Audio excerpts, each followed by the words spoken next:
এই মুহূৰ্তত লৈ আহিছো অসমবাসী ৰাইজৰ কাৰণে সন্ধিয়াৰ কেইবাটাও বিগ ব্ৰেকিং নিউজ আজি হৈছে 1 মে ৰাজ্যৰ কোটি কোটি জনসাধাৰণৰ বাবে লৈ আহিছো কেইটামান গুৰুত্বপূৰ্ণ খবৰ। প্ৰাণৰ শিল্পী জুবিন গাৰ্গক হত্যা কৰা হৈছে। আজি আদালতত পুনৰ ফাদিল হল শামকানুৰ মিথ্যাচাৰ। সকলো জানি বুজি জুবিনক মদৰ বটল দিছিল শামকানুৱে, সেয়া আজি আদালতত প্ৰমাণিত হৈছে। জুবিন গাৰ্গে ন্যায় পাবই লাগিব। প্ৰাণৰ শিল্পী জুবিন গাৰ্গক হত্যা কৰা হৈছে।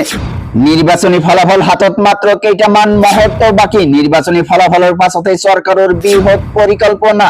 ভোট গণনা শেষ হোৱাৰ লগে লগে আৰম্ভ হ'ব উচ্ছেদ।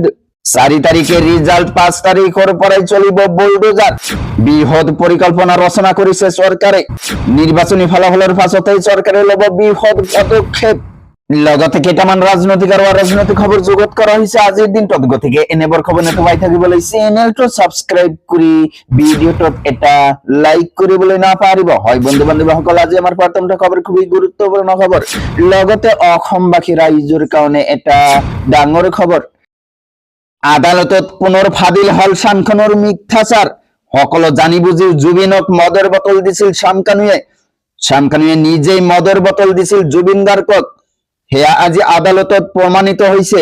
শামকানুৱে জুবিনৰ স্বাস্থ্যৰ কথা জানিও কোনো আগতীয়াকৈ সাৱধানতা লোৱা নাছিল।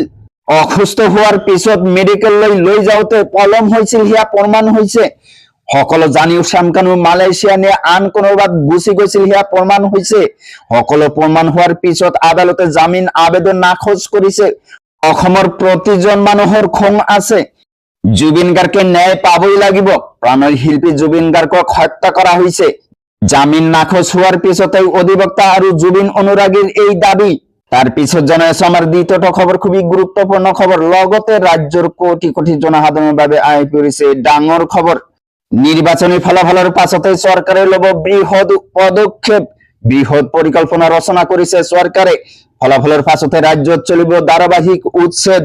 6 দিনৰ পাছতে নোটিছ লৈ সাজু হ'ব প্ৰশাসন। বাৰিষা কালত এইবাৰ হাজাৰ হাজাৰ লোকক কৰা হ'ব উচ্ছেদ। উচ্ছেদ প্ৰসংগৰ সৈতে সম্পৰ্ক নাই মুছলমানৰ। বিজেপিৰ ইস্তাহাৰতেই আছে উচ্ছেদৰ প্ৰসংগ।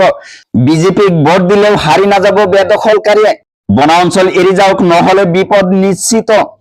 4 তাৰিখে ৰিজাল্ট, 5 তাৰিখৰ পৰাই চলিব বুলডোজাৰ। ভোট গণনা শেষ হোৱাৰ লগে লগে আৰম্ভ হ'ব উচ্ছেদ। বাংলাদেশ ত্ৰিপুৰাৰ লোকে মাটি দখল কৰিলে মানি লোৱা নহব। চৰকাৰী মাটিত অবৈধভাৱে থকা ৰবৰ বাগানতো হ'ব উচ্ছেদ। নিৰ্বাচনী ফলাফলৰ পাছতে চৰকাৰে ল'ব বৃহৎ পদক্ষেপ। বৃহৎ পৰিকল্পনা ৰচনা কৰিছে চৰকাৰে। তো বন্ধুসকল, এইখিনি দিব লগা আছিল আজিৰ ইনফৰমেশ্যন। ভিডিঅ'টো ভাল লাগিলে চেনেলটো সাবস্ক্ৰাইব কৰিবলৈ নাপাহৰিব। আৰু যদি ফেচবুক পেজত চাই আছে তেনেহলে পেজটো ফলো কৰি লগত থাকিব। Thank you for watching my full ভিডিঅ'।